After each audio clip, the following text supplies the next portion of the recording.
Whenever we read about major conflicts in the news today, they're usually fought over things we're all pretty familiar with, right? Things like land borders, oil reserves, or political ideologies. But there's this incredible mystery unfolding right now. It's a massive, looming conflict in South Asia that the mainstream news is almost entirely missing. And it's being fought over something far more fundamental than anything we just mentioned.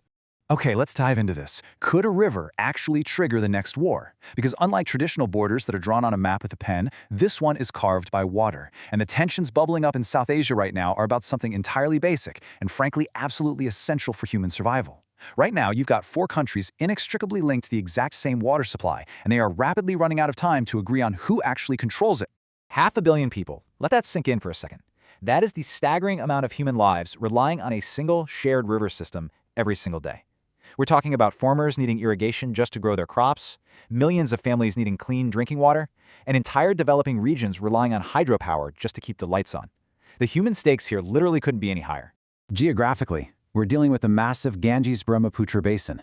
Think of the Himalayas as this giant wall, the subcontinent's ultimate water tower, if you will. It channels intense snowmelt and rain straight down through Nepal, India, China, and Bangladesh. It's the undisputed agricultural lifeline for the entire region. All right, let's move into Section 1, Nepal's upstream trap. To really get why this is so tense, we got to follow the water downward. It crashes down from the high elevation of the Tibetan Plateau and the Himalayas, sweeps across the middle plains of Nepal and northern India, and eventually empties out into the flat lowlands of the Bangladesh Delta. So the crucial point is how this physical journey dictates a brutal rule of water politics called upstream power. Basically, in water politics, geography is everything. The closer you are to the source, the more leverage you hold. You can build a dam to hoard the water, or you could open the gates to flood the plains below. Theoretically, that gives you an immense geopolitical advantage over any nation downstream from you. For Nepal, that leverage looks like an 80% monopoly. That's a crazy number. An astounding 80% of the Ganges River system's dry season water actually originates inside their borders. So in theory, this small nation holds the tap, giving them undeniable leverage over their massive, thirsty neighbors. But, well, there's a pretty massive gap between geographic theory and harsh political reality. Sure, Nepal controls the water source, but they are completely landlocked. Because they rely entirely on India for port access, road infrastructure, and absolutely crucial fuel imports, their economic dependence completely neutralizes their upstream advantage. Let's look closer at this in Section 2, the River of Sorrow. We can see exactly how Nepal's vulnerability plays out in real life on the Kosi River. Back in 1954, India and Nepal signed a treaty to build a barrage to control severe flooding. But here's the catch. Nepal gave India total operational control over this barrage, even though it was built right on Nepali soil. Fast forward to 2008, and the barrage catastrophically fails. Floodwaters tear through the region, displacing millions in Bihar. Nepali communities were flooded when India decided to close the gates, and then flooded again when they opened them, with absolutely no say in the matter. And even today, despite deep and repeated protests from Nepal, the treaty remains completely unchanged. It really just boils down to this incredibly harsh truth for our first player. Nepal holds the water, but India controls the exit. It's just an impossible position to be in. Whenever Nepal enters a negotiation about water rights, they're instantly at a disadvantage. They simply can't afford to push too hard or upset India, because India is the very country keeping their economy functioning. Which brings us to Section 3. China enters the game. 130 million people. That's the population relying specifically on the Brahmaputra River. This river isn't just a body of water, It is the absolute lifeline for the entire agricultural economy and human survival in northeast India and parts of Bangladesh. Now, what's really interesting about this is how China's aggressive infrastructure building completely flips the dynamic.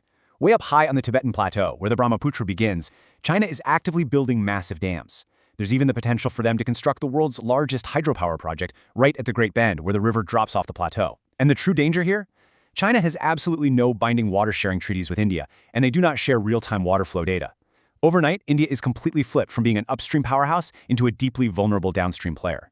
It creates this totally fascinating victim versus bully dynamic. Think of it like a ladder. China sits at the very top with unchecked leverage and essentially zero vulnerability. Nepal is high upstream, theoretically powerful but economically trapped.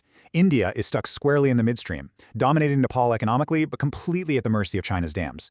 Every single country in the middle is simultaneously pressuring the one below them while getting fiercely squeezed by the one right above them. And that brings us to Section 4, the end of the line. The nation at the very bottom of this cascading crisis is Bangladesh. Upstream, India confidently operates the Farakka barrage, diverting precious river water just to flush its port in Kolkata. But downstream, Bangladesh faces severe crop failures, dry drinking wells, and aggressive saltwater intrusion from the ocean that's just ruining their soil. They're a flat delta country. They literally have no mountains to retreat to and no geographic defenses against what happens above them. The really tragic reality for Bangladesh can be summed up like this. Whatever goes wrong upstream, Bangladesh pays for it last and hardest. They have virtually zero leverage in this fight. Sitting at the absolute bottom of the chain, they just have to open their borders and accept whatever trickling water or raging floodwaters India, Nepal, and China collectively decide to send their way. And you know, as if all this intense political and geographic tension wasn't enough, we now have to introduce the ultimate threat multiplier, climate change.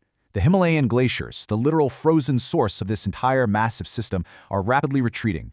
This means we're seeing wildly erratic monsoon flooding and dangerously declining dry season water levels. The entire ecosystem is becoming completely unpredictable. And remember, there are 0 binding multilateral treaties across these 4 nations to manage this shared, worsening disaster. And this brilliantly illustrates the core takeaway here. When you lay out the facts across all these borders, the reality is stark. As one insight perfectly frames it, the water isn't going to trigger a war tomorrow, but it is slowly removing every buffer that keeps a war from happening. This isn't about an immediate military strike or a sudden invasion.